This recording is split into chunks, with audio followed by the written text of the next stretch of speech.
chapitre 20, au chapitre 20, verset 19. Le soir de ce jour, qui était le premier jour de la semaine, les portes des lieux où se trouvaient les disciples étant fermées à cause de la crainte qu'ils avaient des Juifs, Jésus vint, se présenta au milieu d'eux et leur dit « La paix soit avec vous ». Et quand il eut dit cela, nous lisons le verset 20, il leur montra ses mains et son côté. Les disciples furent dans la joie en voyant le Seigneur. Alors ils sont passés évidemment de la frayeur à la joie. Verset 21, Jésus leur dit de nouveau, « La paix soit avec vous, comme le Père m'a envoyé, moi aussi je vous envoie. » Je m'arrête juste ici. Comme le Père a envoyé Jésus, Jésus nous envoie. Avec le même mandat que Jésus a reçu, c'est aussi pour nous. La même puissance que Jésus a reçue de la part du Père, cette même puissance, Jésus nous la donne pour accomplir sa mission. Alors je voulais juste donner ce texte pour rappeler dans quelle période nous sommes, dans quelle période historique nous sommes quand nous lisons la parole de Dieu. C'est important de se rappeler qu'après la résurrection de Jésus, Jésus a préparé ses disciples pour la réception du Saint-Esprit. Nous avons fêté Pâques et dans quelques semaines, nous allons fêter la Pentecôte. Et pour nous, la Pentecôte, ce n'est pas dans 3 semaines, 4 semaines ou 4 semaines et demie. Écoutez bien, la Pentecôte doit être tous les jours. On a besoin de sa puissance pour le servir. On a besoin de la puissance du Saint-Esprit pour grandir. On a besoin de sa puissance. Alors, je voulais juste parler de ceci pour revenir, puisque Jésus a préparé ses disciples, j'aimerais revenir sur le thème que j'ai partagé la semaine dernière. La semaine dernière, j'ai donné comme thème crise, et pendant une crise, opportunité. Que la crise que nous sommes en train de vivre soit une opportunité pour peut-être écouter Dieu et être à même de faire ce que Dieu nous demande. Et dans le texte que j'avais pris, c'est 1 Roi au chapitre 17. 1 Roi, chapitre 17, c'est concernant un personnage extraordinaire de l'Ancien Testament que Jésus relate, c'est Élie. 1 Roi, chapitre 17, versets 1 et 2. Élie, l'un des habitants de Galade, dit à Akab, « L'Éternel est vivant, le Dieu d'Israël dont je suis le serviteur, il n'y aura ces années, ni rosée ni pluie, sinon à ma parole. » Et la parole de l'Éternel fut adressée à Élie en ces mots. « Pars d'ici, dirige-toi vers l'Orient et cache-toi près du torrent de Kérit qui est en face du Jourdain. Tu boiras de l'eau du torrent. » Et si vous avez une Bible, je vous invite à l'ouvrir. C'est 1 Roi au chapitre 17. Père, merci pour ta parole. Ta parole est la vérité. On veut accueillir ta parole et la recevoir aujourd'hui. Amen. Alors, pour résumer ce que j'ai partagé la semaine dernière, je crois que Élie est non seulement une personne prophétique, mais un message prophétique pour ces jours que nous sommes en train de vivre. Élie annonce à Israël qu'un jugement va tomber. Parce que de temps en temps, on a besoin d'être secoué pour nous réveiller. Et voici qu'Élie, après avoir annoncé ce jugement, qui est tout simplement lié au fait qu'Élie connaît la parole de Dieu. Élie sait que dès le moment que nous faisons des mauvais choix, il y a toujours des conséquences à nos mauvais choix. Israël s'est engagé dans des mauvais choix, influencé par Jézabel, une sorcière qui était arrivée au plus haut niveau de l'autorité gouvernementale. Et il sait que la parole de Dieu déclare qu'il y a toujours une conséquence à nos mauvais choix. Et voilà que donc Élie va simplement déclarer le jugement sur la nation et tout de suite après, Dieu va le retirer de la scène publique, il va le retirer sur le au torrent de Kérit, où il va apprendre qu'on ne gagne pas de guerre sans préparation, qu'on doit apprendre la dépendance, l'obéissance et la patience. À l'école de Dieu, on a besoin d'apprendre la dépendance, l'obéissance et la patience, jusqu'à apprendre que la dépendance doit être une dépendance inconditionnelle et que l'obéissance doit être une obéissance inconditionnelle. Donc je ne vais pas revenir sur le message que j'ai partagé la semaine dernière, mais c'était le thème Élie au torrent de Kérit. Élie dans la période de préparation. Et à cet endroit, il ne va pas rester des jours, il va rester des mois, presque des années. Et puis ensuite, Dieu va l'envoyer un petit peu plus loin. Et c'est ce texte que j'aimerais partager avec vous. Alors le texte est assez long, mais c'est tellement riche. 1 Roi au chapitre 17 et le verset 8, qui suit ce petit verset 7. Au bout d'un certain temps, le torrent fut à sec, car il n'était point tombé de pluie dans le pays. Alors la parole de l'Éternel lui fut adressée en ces mots. Lève-toi et va à Sarepta, qui appartient à Sidon, et demeure là. Voici, j'ai ordonné à une femme veuve de te nourrir. Il se leva, il alla à Sarepta, et comme il arrivait à l'entrée de la ville, voici, il y avait là une femme veuve qui ramassait du bois. Il l'appela et dit, « Va me chercher, je te prie, un peu d'eau dans un vase afin que je boive. » Elle alla en chercher. Il l'appela de nouveau et dit, « Apporte-moi, je te prie, un morceau de pain dans ta main. » Et elle répondit, « L'Éternel ton Dieu est vivant. Je n'ai rien de cuit, je n'ai qu'une petite poignée de farine dans un pot et un peu d'huile dans une cruche. Et voici, je ramasse 2 morceaux de bois, je rentrerai, je préparerai cela pour moi et pour mon fils, nous mangerons, et après quoi, nous mourrons. » Élie lui dit, « Ne crains point, rentre, fais comme tu as dit, seulement prépare-moi d'abord avec cela un petit gâteau et tu me l'apporteras. Tu en feras ensuite pour toi et pour ton fils. Car ainsi parle l'Éternel, le Dieu d'Israël.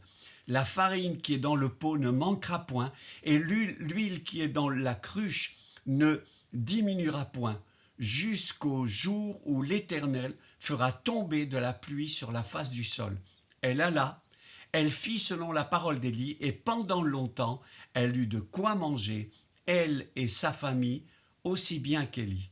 La farine qui était dans le pot ne manqua point, et l'huile qui était dans la cruche ne diminua point, selon la parole que l'Éternel avait prononcée par Élie. Je m'arrête ici. C'est important de se rappeler, et le thème de cette méditation, c'est préparation dans la prière. Préparation dans la prière.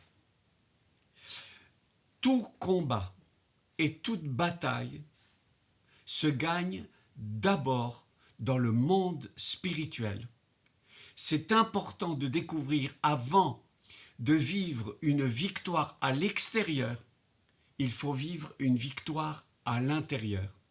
Et tout au long de la parole de Dieu, on va découvrir ce même message, quelquefois d'une manière un petit peu cachée, où Dieu veut nous enseigner que les grandes batailles se gagnent d'abord au ciel, Les grandes batailles se gagnent d'une manière spirituelle et ensuite on voit la réalité et l'évidence ici sur la terre. Élie, l'homme de Dieu, l'homme de la situation, l'homme de la circonstance, c'est celui qui est en train d'être préparé. Et je vais ouvrir une parenthèse. Je suis convaincu que ce temps, c'est un temps où le Seigneur est en train de te préparer. Il veut que tu sois l'homme de la situation. Il veut que tu sois la femme de la situation, le jeune homme de la situation, la jeune femme qui va apporter la réponse. Pas la personne qui va apporter encore un problème. Non, non. La personne qui va apporter la réponse à l'endroit où tu te trouves. Mais pour cela, il faut une préparation. Et il faut une préparation intérieure.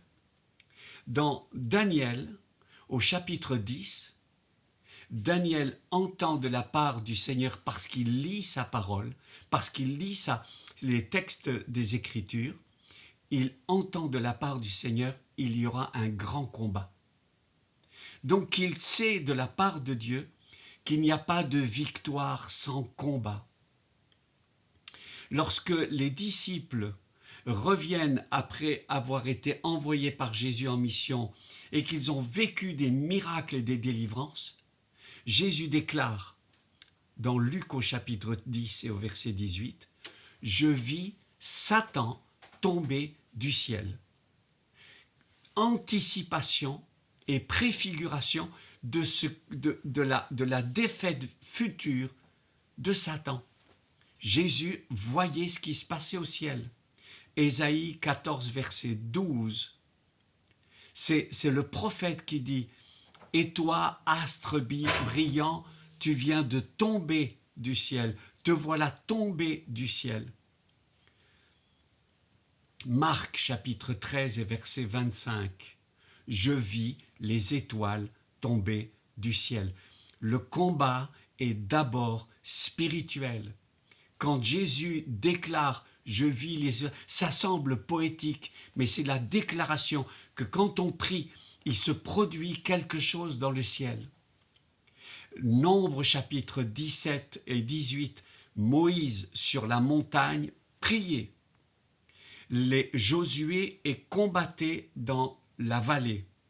Lorsque Moïse levait les mains, il priait. Josué, c'est l'écrivain qui rappelle ceci, Josué remportait la victoire.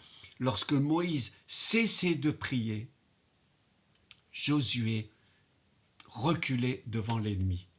La priorité, c'est la prière, mais la prière n'est pas suffisante. Prière et action. Mais la priorité, c'est la prière. C'est ce qui définit la victoire dans nos actions. Trop d'activisme et pas de prière nous emmène dans un endroit de sécheresse. Dans le livre de Déborah, on lit ceci d'une manière encore plus extraordinaire. Josué, juge 5, et c'est le verset 20, il est dit ceci, Déborah déclare, « Des cieux ont combattu, de leur sentier, les étoiles combattirent contre Sisera. » De nouveau, la réalité est une réalité spirituelle.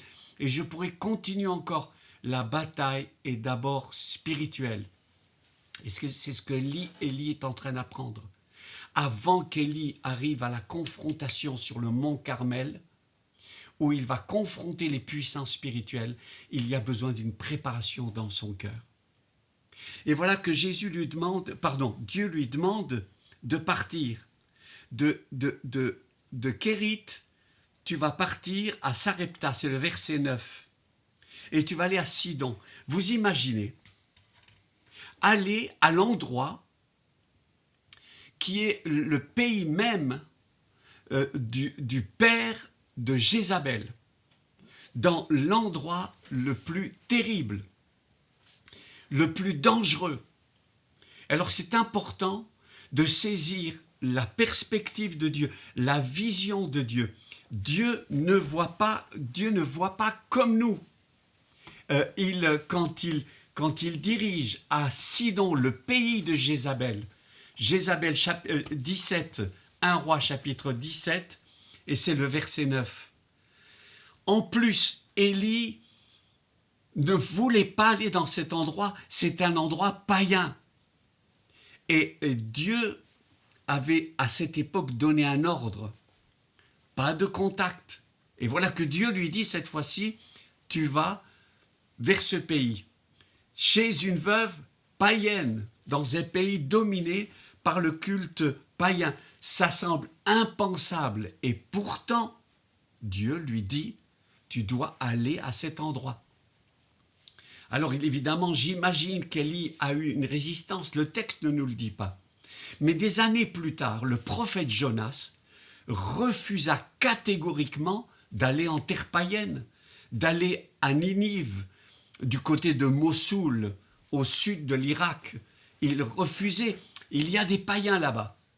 Ce premier message, c'est un rappel, c'est que Dieu aime tous les hommes.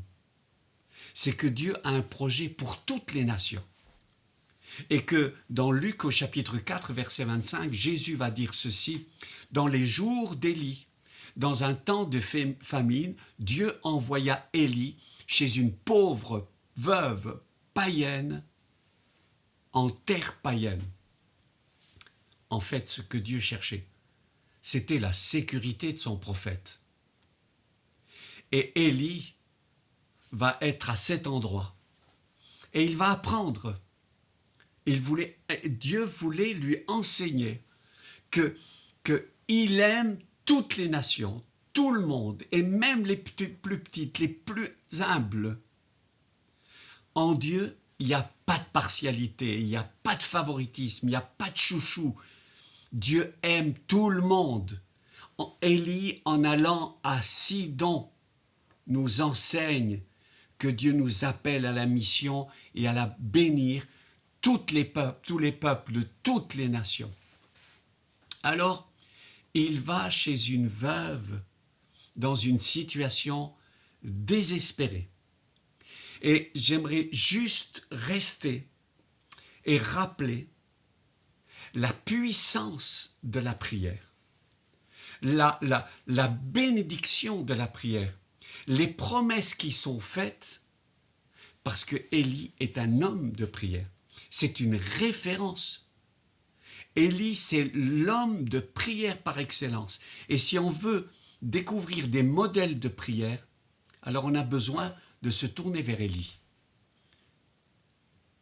Ce que Dieu dit, il l'accomplit. Et c'est la fameuse histoire. Il va chez cette pauvre veuve qui n'a presque plus rien et lui dit « Donne-moi de l'eau ». Elle va, lui donne de l'eau. Et puis ensuite, lui demande « Donne-moi du pain ». Et la pauvre veuve, enfin, c'est un euphémisme, c'est une répétition. Pauvre veuve, une veuve souvent, c'est tellement pauvre. Va lui dire « Je n'ai plus rien, je n'ai plus rien ». Élie, qui est un homme de prière connaît Dieu, entend Dieu, va lui dire, verset 13, verset 14, écoute bien, la farine qui est dans le pot ne manquera point, et l'huile qui est dans la cruche ne diminuera point. Verset 14, car ainsi parle le Seigneur l'Éternel. La prière, c'est pas un don qui nous tombe. La prière est une discipline. La prière, c'est une attitude que le disciple de Jésus doit développer. La prière ne reçoit pas en recevant une imposition des mains. La prière n'est pas un don. La prière est un commandement.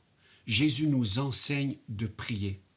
Et apprendre la discipline de la prière, apprendre à se mettre à l'écart, apprendre à se mettre à l'écart pour ne pas être distrait. C'est ça ce que nous sommes en train de découvrir. Élie, cet homme de prière, qui a été dans son temps à l'écart, va entendre Dieu lui parler et il va le déclarer. Pas de victoire dans la prière si on n'entend pas clairement sa parole nous informer. Je déclare, ainsi parle l'Éternel, le Dieu d'Israël. 1. Apprendre à écouter Dieu et obéir à ce que Dieu nous dit. 2. Le pas de foi. Cette pauvre veuve qui va écouter, qui va obéir. 3. La provision.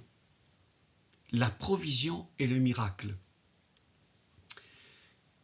La foi, c'est une base. La foi, c'est simplement obéir à ce que la parole de Dieu nous dit. Pas de visitation, pas de provision, pas de bénédiction, si au départ, on ne choisit pas d'obéir à la parole de Dieu. La foi, c'est apprendre à répondre positivement aux promesses qui sont contenues dans sa parole, avec la conviction que Dieu accomplit ce qu'il promet. Il y a quelques années, je me souviens, une amie qui est maintenant au ciel, Blanche Dupré, avec son mari, était missionnaire au Burkina Faso. Il démarrait juste après la Seconde Guerre mondiale. À cette époque, pas d'air conditionné. Les missionnaires partaient, il n'y avait pas de portable où on pouvait s'appeler à tout moment, où on devait dépendre de Dieu. Et c'est Blanche, Pierre, les missionnaires envoyés, les premiers missionnaires envoyés par les assemblées de Dieu françaises au Burkina Faso. Autrefois, ça s'appelle la Haute-Volta. On acheté un bout de terrain et on commençait à construire. Ils n'avaient pas d'argent. Il y avait une cahute où il y avait le ciment. Et ils se rendaient compte, un jour, en allant chercher le ciment, enfin, c'était pas Pierre Dupré qui allait chercher le ciment, quand un des jeunes allait chercher le ciment, il y avait encore un sac de ciment. Et pourtant, Pierre, dans ses calculs, disait, mais je crois qu'on a consommé tout le ciment. Et alors il était tellement saisi par Dieu, pensant que peut-être un miracle se produisait, il n'osait pas aller dans la petite cabane où il y avait le ciment entreposé. Il envoyait le garçon. Et chaque fois le garçon revenait et sur sa petite brouette, il y avait un sac de ciment. Et chaque fois, il l'envoyait et chaque fois, il y avait le sac de ciment. Chaque fois. Et ça a duré des jours, ça a duré des semaines, ça a duré des mois. Ils étaient en train de vivre un miracle, le miracle de la multiplication. Est-ce que ces miracles existent? Oui, ils existent. Est-ce que ces miracles, plusieurs l'ont expérimenté? Oui, ils l'ont expérimenté. Blanche me racontait, mon mari était saisi par la crainte de Dieu, la crainte qu'il se produisait un miracle et lui n'osait pas, il envoyait le jeune. Et ainsi, pendant des semaines, pendant des mois, en sachant qu'il y avait un miracle journalier qui se produisait, qui était en train de se produire, et le petit garçon allait chercher le ciment. Chaque jour. Ils ont construit. J'étais sur cette station missionnaire où ils ont construit école, hôpital, maison sur 17 hectares. J'ai habité là pendant 3 ans, durant des périodes de 15 jours. J'ai été béni, mais le miracle, c'est lorsque on choisit d'obéir, Dieu accorde toujours la provision. Un jour, 4 ou 5 mois plus tard, un jour, ils ont reçu de l'argent. Pierre Dupré a envoyé de nouveau le jeune ouvrier avec sa remorque, sa petite brouette. Il est revenu en disant « Monsieur Dupré, il n'y a plus de ciment. » il y a toujours un miracle qui se produit et toujours une provision. Et cette provision, c'est la provision éternelle que Dieu accorde quand on est obéissant. Tous, on aurait des témoignages. Tous, on aurait des occasions de partager des miracles. Mais quand on est en contact avec Dieu, quand on est près du Seigneur, il se produit des choses absolument extraordinaires. Alors, je vais presque m'arrêter ici et rappeler ceci. Notre Seigneur, c'est un Seigneur de miracles. Notre Seigneur, c'est un Dieu qui veut se manifester avec puissance et majesté si on est prêt à croire, mais si on est prêt aussi à se laisser travailler et préparer par Dieu. Élie, au torrent de Kérit, a appris la dépendance. Ici, à Sarepta, il va non seulement apprendre à écouter Dieu et déclarer ce que Dieu dit, mais il va voir que d'autres personnes vont rentrer dans la dimension de la foi et de la confiance. De ce fait, c'est ce verset 15 et 16. Et elle alla, elle fit selon la parole d'Élie, et pendant longtemps, elle eut de quoi manger, elle et sa famille, aussi bien qu'Élie. La farine qui était dans le pot ne manqua point, et l'huile qui était dans la cruche ne diminua point, selon la parole que l'Éternel avait prononcée par Élie. Alors, un témoignage un peu plus personnel. En lisant ce texte il y a quelques années, j'ai médité, j'ai réfléchi, et je me suis rendu compte que je pourrais résumer tout cela quand on rentre en obéissance à Dieu, quand on accepte de se soumettre à la discipline de Dieu. Ses ressources pour nous sont illimitées. Et j'aurais tellement aimé que la méditation que je vous ai partagée, j'en ai donné plutôt 2 ou 3, mais ça serait comme ceci. Ressources illimitées pour celui qui est prêt à se soumettre au projet de Dieu. Ressources illimitées. Je suis en contact avec une église extraordinaire, plusieurs églises extraordinaires au Mexique, aux États-Unis. Mais je me rappelle à l'époque, l'église avait 250, 350 personnes. Le Seigneur m'a parlé donc dans ce texte, ressources illimitées. Je suis parti en mission au Mexique avec ces 2 mots, les 2 mots que je serrais dans mon cœur. Dieu m'a dit ressources illimitées. J'arrive là-bas dans cette église jeune, vivante, remplie du Seigneur. Et ils me disent, on a besoin de plus de place, on a besoin de terrain, on a besoin de construire. Vincent, toi tu viens d'Europe, il y a là-bas des gens qui ont de l'argent.